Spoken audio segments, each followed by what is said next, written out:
जो बैठे मेरे से पहले माजरा साहब आपको खुल करके बता रहे थे कि कैसे 30 जो सिटिंग एमएलए थे उनको टिकटें दी गई।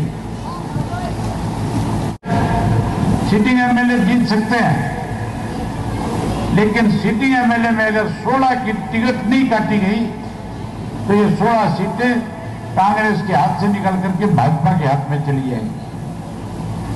भारतीय जनता पार्टी ने भूपेंद्र सिंह हुड्डा के खिलाफ मुकदमा दर्ज किया, आपको याद होगा, चुनाव से 20 दिन पहले।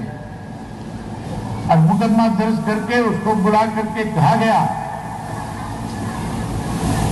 कि अगर तैने हमारी मदद नहीं करी तो चलते चुनाव में उठा करके जेल में बंद करने का काम करेंगे। जेल के डर के मारे जहां जो 16 एमएलए हारने वाले थे उनको टिकटें दिलाई, और नतीजा जिस दिन आया उस 30 में से 16 कांग्रेस के एमएलए सिटिंग जो थे वो हार गए। आज पूरे प्रदेश के अंदर जो लोग भाजपा को सत्ता से बाहर करके कांग्रेस को सत्ता सौंपना चाहते थे, आज वो सारे के सारे इस बात को अच्छी तरह से जान चुके हैं। इस भूपेंद्र सिंह हुड्डा ने जहां कांग्रेस को सत्ता में आने से रोकने का काम किया, वहीं भारतीय जनता पार्टी को सत्ता में लाने के लिए भाजपा की मदद करने का काम किया। मदद करी कि नहीं करी थी इसने? अब गांव में लोग होकर भी इस बात की चर्चा करते हैं कि नहीं करते कि हुड्डा ने हमारा नाश कर दिया? करते हैं। नाश कर दिया कि नहीं कर दिया हरियाणा का? खूब बढ़िया डाला।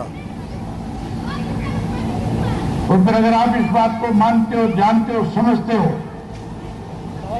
तो टूटने नहीं देना। हरियाणा में चौधरी देवीलाल की नीतियों की सरकार बना करके एक नया हरियाणा बनाने का काम करेंगे। संभव तब होगा जब आप सब साथी मिलकर पार्टी के संगठन को मजबूत करने के लिए अपने अपने गांव के लोगों को प्रदर्शन करके प्रधानमंत्री को मेमोरेंडम दिया था कि हमारे हिस्से का जो पानी जो भागड़ा से हमें मिलता है 9,000 क्यूसेक जो कम कर दिया गया, जो 4,000 क्यूसेक दिया जा रहा है, उसे तुरंत पूरा किया जाए। अगर पूरा नहीं करेंगे तो फिर जिस किस्म की भाषा पंजाब की सरकार, पंजाब के अलग अलग राजनीतिक दलों के लोग बोल रहे हैं, हमें भी उनको उसी तरह की भाषा से उनको सबक देना पड़ेगा। हमने तय किया है कि 25 तारीख तक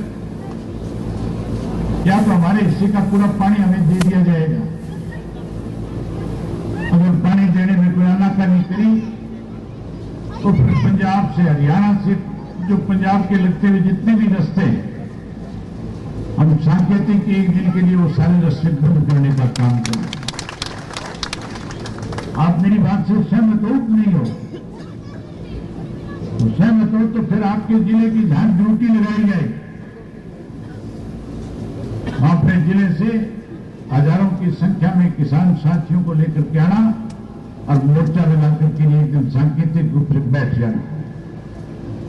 हम एक दिन बैठ करके उनको चेतावनी देंगे। अगर एक दिन में उनके समझ में आ गई तो ठीक है, अगर नहीं आएगी तो फिर जैसे किसानों के 3 काले कानून के लिए मोर्चा लगाने का काम किया था, उसी तरह से मोर्चा लगा करके पंजाब के सारे रास्ते बंद करने का काम करेंगे। मैं उम्मीद करूंगा कि उसमें आपका पूरा सहयोग मिलेगा और पार्टी के संगठन को मजबूत करने के लिए अपने गांव के अंदर लोगों को ज्यादा संख्या में जोड़ने का काम करोगे। मैं एक बार फिर सतपाल जी का और आपके सब साथियों का पार्टी में फिर से शामिल होने के लिए स्वागत करता हूं, अभिनंदन करता हूं और आपको फिर से बड़ी जिम्मेदारी सौंपने का काम करेंगे ताकि आप सबको साथ लेकर के फिर से संगठन को जिले में मजबूत करने का काम करें। आप इतनी गर्मी में आए हो, मैंने यहाँ के जिला के अध्यक्ष की, क्योंकि बाकी सब जिलों के जिला अध्यक्ष बना दिए थे, मैं आप लोगों से पूछना चाहता हूं, ये जिम्मेवारी फिर से मैं सतपाल के जिम्मे लगा सकता हूं कि नहीं लगा सकता हूं? तो फिर सबने इसका साथ देना है और साथ देकर के पार्टी के संगठन को मजबूत करना है, इनको जिला का अध्यक्ष बनाने का काम करता हूं। बहुत धन्यवाद।